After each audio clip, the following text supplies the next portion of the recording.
Hello, today we're going to be taking a look at this question here, which is a great application of using VIRP tables. So we have a 20 ohm resistor and a resistor of unknown resistance are connected in parallel to a 25 volt source as shown in the circuit below. And an ammeter in the circuit reads 2 amperes. And what we want to figure out is the equivalent resistance of the circuit, what R1 plus R2 would be, using our special rules for adding resistors depending on how they're connected. And we also want to know what is the resistance of resistor R2. So I'm going to start off by making our VIRP table.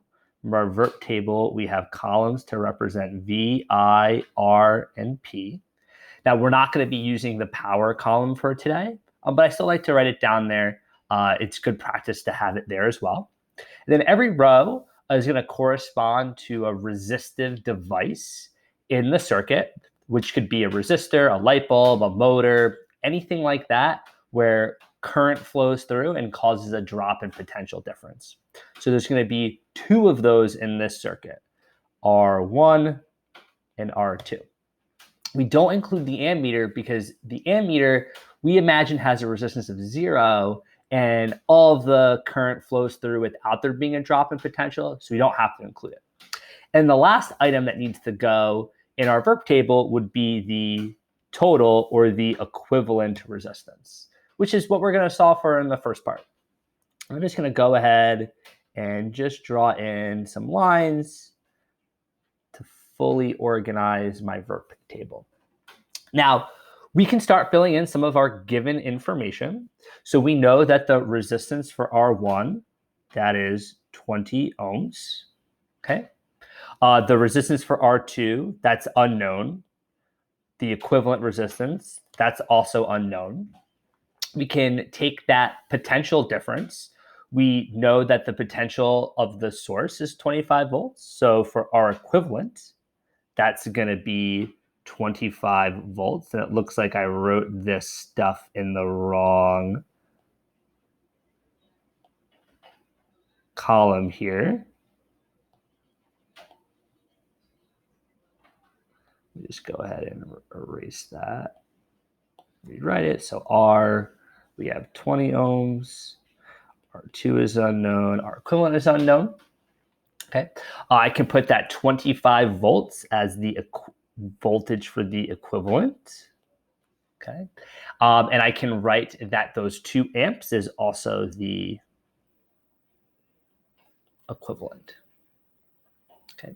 Now, at this stage, it's kind of like solving a Sudoku puzzle, taking what we know and solving for things that we don't know. And we have actually a couple different options that we could go about this.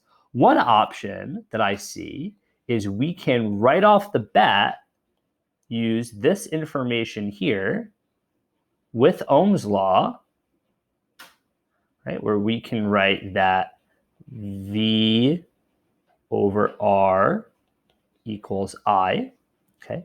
And we can solve this for R. So we get V over I equals R. And we plug in our 25 volts divided by our 2 amps, and we would get 12.5 ohms. Right? So we could do that right off the bat. We could fill that in.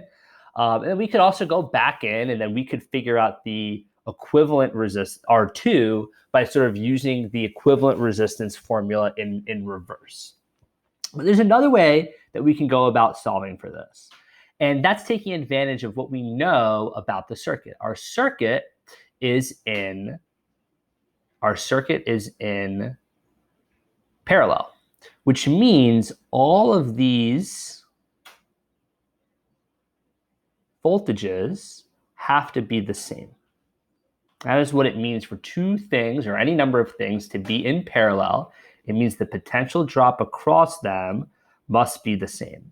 So I can write in the 25 volts here, and I can write in the 25 volts here.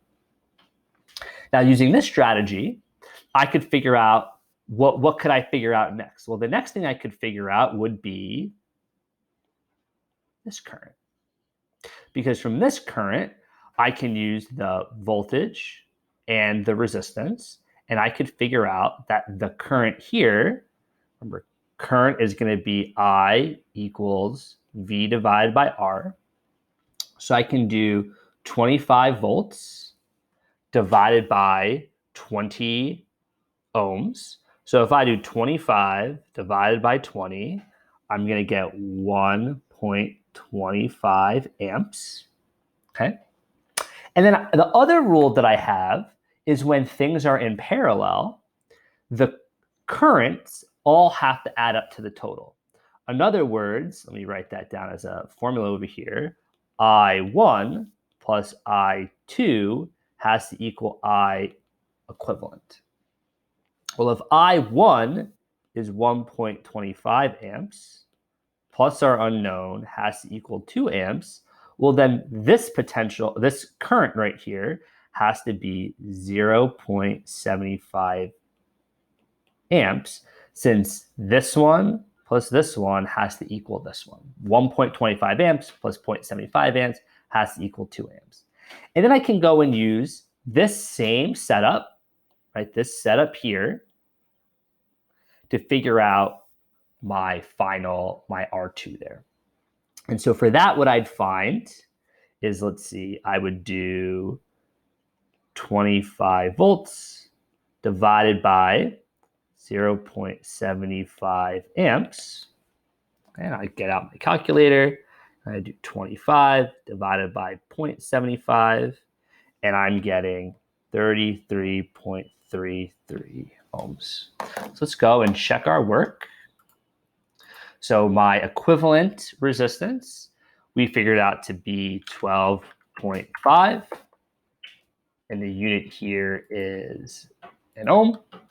And the resistance of R2, we're getting as 33.33. And a quick check to know that we know we're definitely not wrong is that R1 and R2 both have to be greater than R equivalent. That's one of those rules that pops out whenever we take a look at resistors connected in parallel, is that the total, the equivalent, is always going to be less than what we started out with. So 20, 33.3, and then this equivalent here of 12.5. All right, so let's check our work.